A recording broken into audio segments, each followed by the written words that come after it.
الرحیم السلام علیکم۔ اس آڈیو میں ہم صبا صنابل کو آگے کنٹینیو کریں گے۔ اس سے پہلے اگر آپ نے سبسکرائب نہیں کیا تو سبسکرائب کر لیں اور بیل آئیکن پریس کر دیں۔ تو شروع کرتے ہیں۔ تو کمال صدق محبت کو دیکھ گناہ کے نقص پر نظر نہ ڈال، اس لیے کہ جو بے ہنر ہوتا ہے اسی کی نظر دوسروں کے عیبوں پر پڑتی ہے، جبکہ یہی معصیت رافت، رحمت اور مغفرت کے خزانوں کی کنجی اور حسرت، ندامت اور معذرت کا وسیلہ ہے۔ اس سے زیادہ لکھنے کی ہمیں اجازت نہیں، اس لیے کہ قدر اللہ تعالیٰ کا راز ہے، اس کے قریب نہ جاؤ۔ اے حافظ، جب اس کی زلف کا نافہ تمہارے ہاتھ ہے تو پھر خاموش ہو جاؤ، ورنہ باد صبا کو خبر ہو جائے گی۔ اب کچھ باتیں امانت خداوندی کے بارے میں لکھتا ہوں کہ امانت کا آفتاب عرصہ الوحیت کے برج سے چمکا اور ارشاد ہوا، انا عرضنا الامانۃ علی السماوات والارض والجبال فابین ان یحملنها واشفقن منها وحملها الانسان انہ کان ظلوما جہولا۔ بے شک ہم نے امانت پیش فرمائی آسمانوں اور زمین اور پہاڑوں پر، تو انہوں نے اس کے اٹھانے سے انکار کیا اور اس سے ڈر گئے، اور آدمی نے اٹھا لی۔ بے شک وہ اپنی جان کو مشقت میں ڈالنے والا بڑا نادان ہے۔ یعنی آسمان نے کہا کہ مجھ میں وصف رفعت موجود ہے، زمین نے فریاد کی کہ مجھ میں کشادگی و وسعت ہے، پہاڑ سے آواز آئی کہ میرا قدم راسخ ہے۔ ہم اس بوجھ کے اٹھانے کی قوت نہیں رکھتے، ایسا نہ ہو کہ ہمیں کوئی مصیبت پہنچے اور ہماری یہ خوبیاں بھی چھن جائیں۔ مگر انسان خاکی نے سوچا کہ میرے پاس کیا ہے جو واپس لے لیا جائے گا، اس لیے کہ المفلس فی امان اللہ، مفلس اللہ کی امان میں ہوتا ہے۔ وہ جرأت سے بڑھا اور جس بوجھ کو عظمت و شکوہ والے آسمان نہ اٹھا سکے، اسے اپنے نیاز مند کاندھے پر اٹھا لیا۔ پھر حل من مزید، کیا کچھ اور ہے کا نعرہ لگایا۔ ارشاد ہوا، کیا جرأت مند خاکی، یہ حوصلہ تو نے کہاں سے پایا؟ عرض کیا کہ ہر بار گراں یار مہرباں کی مدد سے اٹھایا جا سکتا ہے۔ مختصر یہ کہ حمل امانت کی خلت انسان کے قامت با استقامت کے سوا کسی پر راست نہ آئی، اور اس بوجھ کے اٹھانے کی پوشاک مطیع و فرمانبردار بشری اجسام کے علاوہ کسی اور جسم پر چست نہ ہوئی۔ جب ایسا باعظمت کام اور ایسی پرشوکت مہم اس کے نام ہوئی، تو حاسد شیاطین کی نظر بد کے زخم سے بچانے کی خاطر کہ یہ انسان کے پرانے دشمن ہیں، ان کی جانب آتش غیرت پر انہ کان ظلوما جہولا کا دانہ سیاہ پھینکا گیا تاکہ وہ اندھے ہو جائیں۔ سعدی پھول کی مانند ہے مگر دشمنوں کی نظر میں کانٹا۔ فتوحات میں ہے کہ امانت اسماء حسنہ سے متصف ہونے کا نام ہے، چنانچہ ارشاد ہے، وَلِلَّهِ الْأَسْمَاءُ الْحُسْنَىٰ فَادْعُوهُ، اور اللہ ہی کے لیے ہیں بہت اچھے نام، تو ان سے پکارو، یعنی تم اس کے اوصاف سے متصف اور اس کے اخلاق سے متخلق ہو جاؤ۔ حضرت قاسم انوار قدسرہ نے بعض رسائل میں امانت سے مراد خلافت لی ہے، اور حضرت شیخ مخدوم شیخ حسین قدس روحہ سے فرمایا کرتے کہ امانت کے متعلق بہترین بات یہ ہے کہ ہم تمہیں اختیار اور تصرف سے متہم کریں تو تم اس کا اعتراف کرو، اور گناہ اور گمراہی سے تمہیں مخاطب فرمائیں تو تم اس کا اقرار کرو، اور یہ نہ کہو کہ اختیار و تصرف تو تیرا ہے اور معصیت و گمراہی تو تیرے ارادہ و قضا سے ہے، بلکہ اپنے اوپر الزام لو اور یہاں کہو، ربنا ظلمنا انفسنا وان لم تغفر لنا وترحمنا لنکونن من الخاسرین۔ اے ہمارے رب، ہم نے اپنا آپ برا کیا، تو اگر ہمیں نہ بخشے اور ہم پر رحم نہ کرے تو ہم ضرور نقصان والوں میں ہوئے۔ گناہ گرچہ نہ تھا اختیار میں حافظ، مگر ادب سے کہو، ہاں گناہ میرا ہے۔ امام تستری قدسرہ نے فرمایا کہ امانت کا بار ان پر عرض پیش کرنا تھا اور انسان پر فرض فرمایا۔ شیخ جنید قدسرہ نے فرمایا کہ آدم علیہ السلام کی نظر تو عرض پر تھی، ان کی نظر پیش کرنے والے امانت کے ثقل پر نہیں۔ عرض کی لذت نے ان کے دل سے امانت کے ثقل کو محو کر دیا، لہٰذا لطف ربانی نے زبان کرم سے فرمایا کہ اچھا، امانت تمہارے سپرد اور حفاظت ہمارا ذمہ کرم۔ اس کا راستہ اسی کی مدد سے چلا جا سکتا ہے اور اس کا بار اسی کے سہارے اٹھایا جا سکتا ہے۔ 7واں سنبلہ فوائد متفرقہ میں فائدہ جاننا چاہیے کہ دل کے اندر ایک سوراخ ہے جو ملکوت آسمان کی جانب کھلا ہوا ہے، جیسے کہ دل کے باہر 5 دروازے کھلے ہوئے ہیں جن کا رخ عالم مخصوصات کی جانب ہے، دل ایک آئینے کی طرح اور لوح محفوظ ایک اور آئینے کے مثل ہے جس میں تمام موجودات کی صورتیں موجود ہیں، اور جس طرح تم ایک آئینے کو دوسرے آئینے کے مقابل رکھو تو اس کی صورت اس میں نظر آ جاتی ہے، اسی طرح لوح محفوظ سے تمام صورتیں دل میں صاف نظر آتی ہیں جب کہ وہ صاف اور محسوسات سے فارغ ہو اور اس سے مناسبت پیدا کر لے کہ جب تک وہ محسوسات میں گھرا رہتا ہے عالم ملکوت سے نسبت پردہ خفا میں رہتی ہے۔ اگر کوئی ریاضت کرے اور دل کو غضب، شہوت اور بری عادتوں کے چنگل سے چھڑا لے، حواس کو بیکار سا کر دے اور دل کو عالم ملکوت سے منسوب کر دے، تو دل کا روزن بڑھ جاتا ہے اور دوسرے لوگ جو چیز خواب میں دیکھتے ہیں وہ جاگتے میں دیکھ لیتا ہے۔ ارواح ملائکہ اچھی صورتوں میں ظاہر ہوتی ہیں، وہ انبیاء اکرام علیہ السلام کو دیکھتا، ان سے فائدے اور مدد حاصل کرتا ہے، اور آسمان اور زمین کی مملکت اسے دکھا دی جاتی ہے۔ الغرض جس کے لیے یہ راستہ کھل جاتا ہے اس کے بہت سے کام بن جاتے ہیں جو بیان میں نہیں آ سکتے۔ تمام انبیاء کرام اور اولیاء اعظام کے علوم کی یہی راہیں ہیں، نہ کہ حواس۔ اگر تو پانچوں حواس کو ان کے کام سے بے بہرا کر دے تو تیرے دل کا راستہ کھل جائے گا، پھر تو جس صورت پر نظر ڈالے گا تجھے معنی کا راز حاصل ہو جائے گا۔ فائدہ ابراہیم اوہم قدسرہ نے فرمایا کہ میں نے اللہ تعالیٰ کو 70 مرتبہ دیکھا اور اس سے 120 مسئلے سیکھے، ان میں سے 4 مسئلے مخلوق پر پیش کیے، سب انکار کر بیٹھے، باقی کو میں نے محفوظ رکھا۔ پھر فرمایا کہ جو شخص اس مقام تک نہیں پہنچا وہ اس کلام کو نہیں سمجھ سکتا، اس لیے کہ اولیاء اللہ کو دنیا و آخرت میں رویت کا کشف سب سے زیادہ حاصل ہوتا ہے۔ یاد رکھو کہ دل ایک چمکدار آئینے کی طرح ہے، اور بری عادتیں دھوئیں اور تاریکی کی طرح جو دل کو اندھا کر دیتی ہیں، اور وہ حضرت الوحیت تک پہنچانے والے راستے کو نہیں دیکھ پاتا، جبکہ اچھی خصلتیں نور کی مانند ہیں جو گناہوں کی تاریکیاں دل سے مٹا دیتی ہیں۔ یاد رہے کہ ہر حرکت اور سکون جو تم کرتے ہو اسے دل میں ایک صفت پیدا ہوتی اور باقی رہتی، اور تیرے ساتھ وہ اس عالم میں جاتی ہے جہاں صورت برنگے معنی ہوگی۔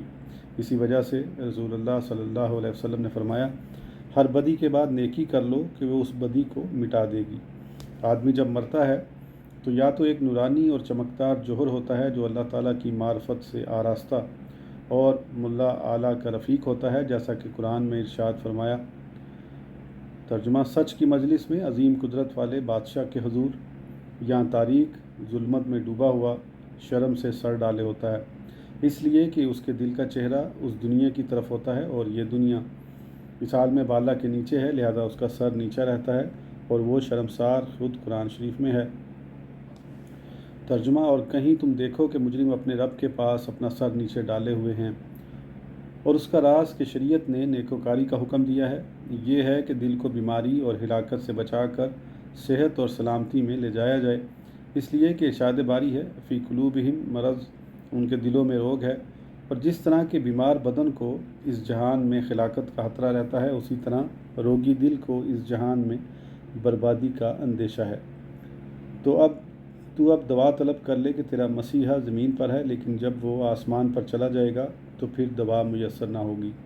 فائدہ: عوام الناس کا ایک گروہ علم کو عمل پر فضیلت دیتا ہے، اور یہ درست نہیں، مگر دوسرا گروہ عمل کو علم سے افضل جانتا ہے، اور یہ بھی اعلی اطلاق ٹھیک نہیں ہے۔ وہ جاہل صوفی جو بیہودی باتیں بکتے اور عمل کو علم پر ترجیح دیتے ہیں، بلکہ علم کو حجاب اللہ کہتے ہیں، یہ ان کی انتہائی تن آسانی ہے، اس لیے کہ چند رکعت نماز پڑھ لینا بڑا آسان کام ہے۔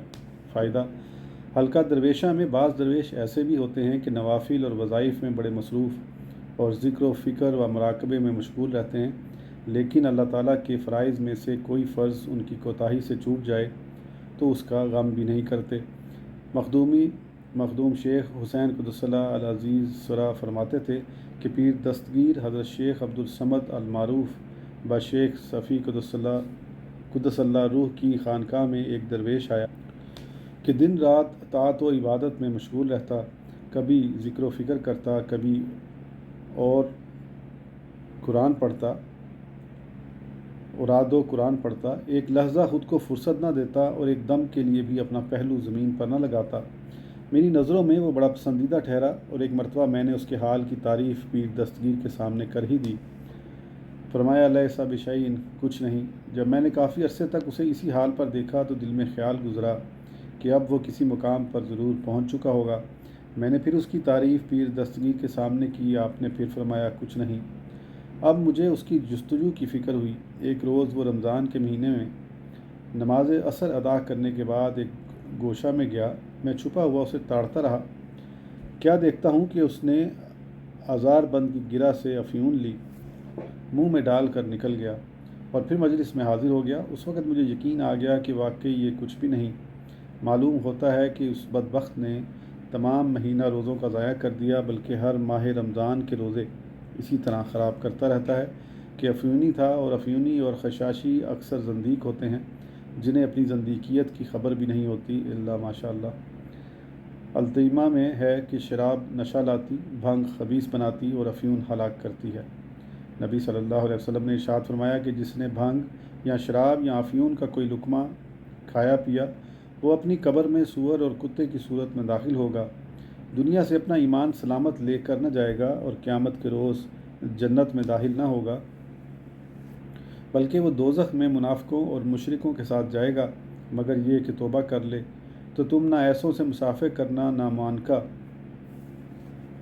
وہ مجھ سے بری ہیں اور میں ان سے بیزار۔ نصاب صوفیہ میں ہے کہ افیون حرام ہے، اس لیے کہ وہ ایک قسم کا زہر ہے۔ ایسے ہی پوست، خشاش۔ فائدہ: بعض صوفیہ کے مشاغل میں سماع و رقص بھی داخل ہے۔ اس مسئلہ سماع میں اگرچہ علماء کرام کو سخت اختلاف ہے، مگر گروہ صوفیہ کا اس امر پر اتفاق ہے کہ اہل سماع کے لیے سماع بالذات اور ان کی صورت بنانے والوں کے لیے ان کے طفیل میں مباح ہے۔ حضرت جنید بغدادی کو دسرا کے متعلق دریافت کیا گیا تو فرمایا کہ بندہ جو چیز خدا کی حضوری کے لیے کرے وہ اس کے لیے مباح ہے۔ اللہ تعالیٰ کا ارشاد ہے، ترجمہ: اے محبوب، میرے ان بندوں کو بشارت دیجیے جو بات سنتے پھر اچھی سے اچھی بات کی پیروی کرتے ہیں۔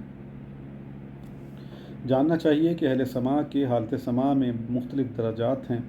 بعض وہ لوگ جن میں بحالت سماع اندوہ یا خوف یا شوق پیدا ہوتا ہے، وہ روتے، چلاتے، نعرے لگاتے اور محویت کے عالم میں اپنے کپڑے پھاڑ دیتے ہیں، جب بعض حضرات میں رجا، فرحت اور دلی مسرت پیدا ہوتی ہے اور وہ عالم وجد میں رقص کرتے اور تالیاں بجانے لگتے ہیں۔ چنانچہ مروی ہے کہ حضرت داؤد علیہ السلام بحالت رقص تابوت سکینہ کی طرف متوجہ ہوئے تو آپ کی زوجہ نے عرض کیا کہ آپ رقص کرتے ہیں، حالانکہ آپ نبی ہیں۔ ارشاد فرمایا، کیا تو میرے دل کی محویت اور عالم بے خودی پر یہ حکم لگاتی ہے؟ جا، میں نے تجھے طلاق دی۔ جاننا چاہیے کہ جس طرح سماع میں منفعتیں اور فائدے بکثرت ہیں، اسی طرح لغزشیں اور گمراہیاں بھی بے شمار ہیں۔ چنانچہ جب نصیر آبادی سے یہ کہا گیا کہ آپ سماع کے بہت خریص ہیں تو فرمایا کہ ہاں، وہ اس سے اچھا ہے کہ ہم گوشہ نشین ہو کر لوگوں کی غیبتیں کریں۔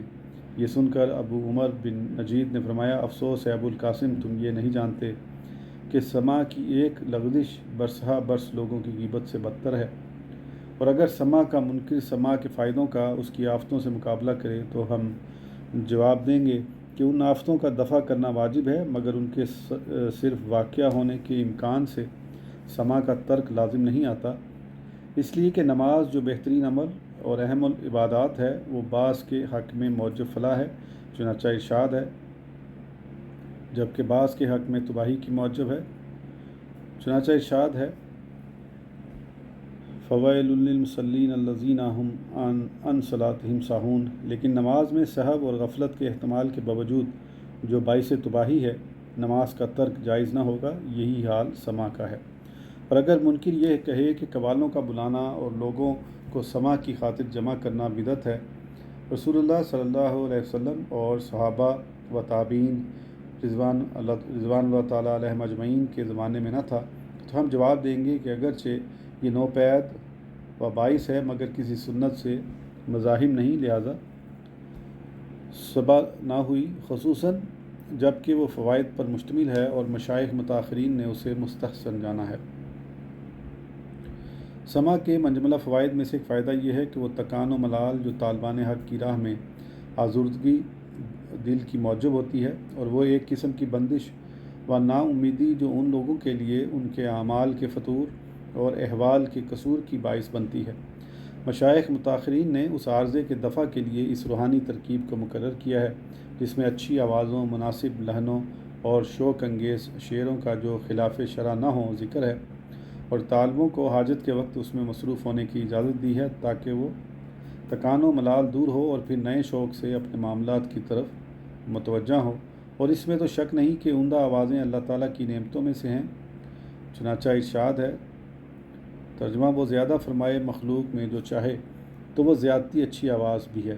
حضرت جنید قدسہ سے پوچھا گیا کہ اس کا کیا سبب ہے کہ ایک اچھا خاصا باوقار آدمی جب اچانک کسی عمدہ آواز کو سن لیتا ہے تو اس کے دل میں ایک بے چینی اور بے قراری سی پیدا ہو جاتی ہے اور اس کے معمول کے خلاف اس سے حرکات ظاہر ہوتی ہیں۔ فرمایا کہ جب اللہ تعالیٰ نے ازل میں آدم علیہ السلام کی ذریات سے الستو بربکم فرمایا تو اس خطاب کی حلاوت ان کے روحانی کانوں میں باقی ہے۔ لا محالہ جب وہ کوئی اچھی آواز سنتے ہیں تو انہیں اس خطاب کی لذت یاد آ جاتی ہے اور اسی کے ذوق میں وہ ایسی حرکت کرنے لگتے ہیں۔ ذوالنون مصری قدسہ نے فرمایا کہ اچھی آوازیں اللہ تعالیٰ کے خطابات و ارشادات ہیں جن کو ہر مرد و عورت کی پاکیزہ جان میں ودیعتاً رکھا گیا ہے۔ شیخ عبد القادر جیلانی قدسہ العزیز نے اپنے رسالہ غوثیہ میں لکھا کہ میں نے تمام ارواح کو دیکھا کہ وہ اپنے اپنے قالبوں میں الستو بربکم سن کر وجد کر رہی ہیں۔ منقول ہے کہ جب موسیٰ علیہ السلام نے یزدانی حکایات کا زمزمہ اور ربانی کلمات کا نغمہ سنا تو انہیں اس کے بعد کوئی بات اور آواز بھلی معلوم نہ ہوتی اور نہ وہ اسے پوری توجہ سے سنتے، بلکہ اللہ تعالیٰ کے کلام کی شیرینی اور حلاوت سے بےتاب ہو جاتے۔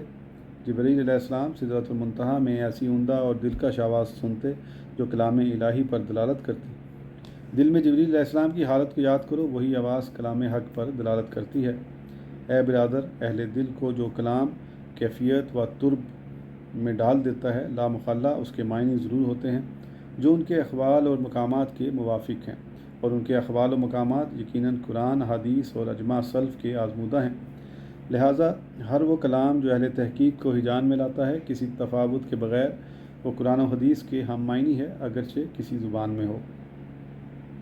بات عشقی ہونی چاہیے، خواہ یونانی میں ہو یا سریانی میں، اور جب نظم قرآن کو اچھی آواز اور خوش الحانی سے اسے زینت دینا اور اسے شائستہ لہجے میں پڑھنا مستحب ہے تو معنی قرآن کا اچھی آواز سے مزین کرنا بدرجہ اولیٰ مستحب و مستحسن ہے۔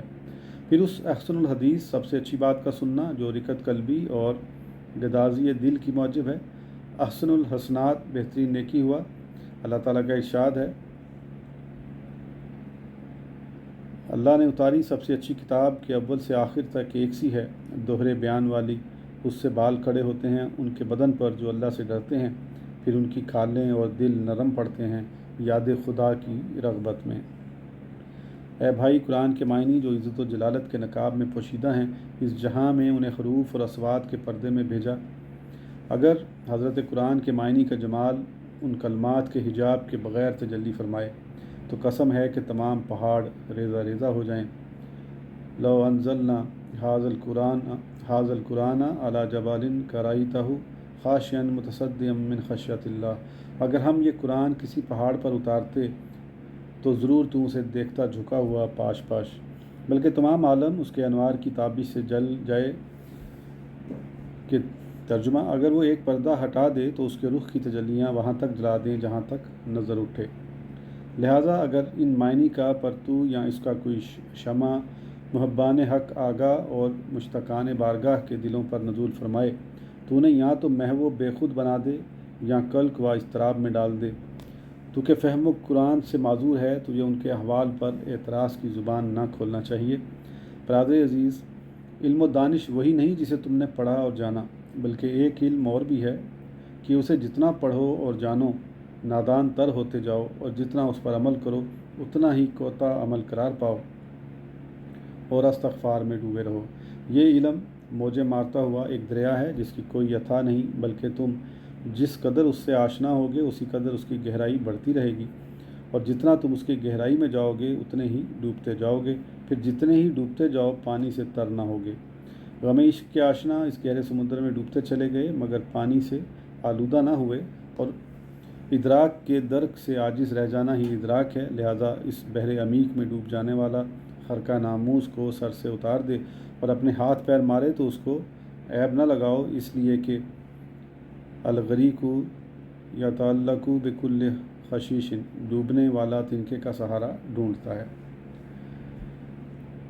آج کی آڈیو کے لیے اتنا ہی، پھر انشاءاللہ اگلی آڈیو میں آگے کنٹینیو کریں گے۔ اس وقت تک کے لیے اجازت دیجیے، سبسکرائب کرنا نہ بھولیں۔ اللہ حافظ۔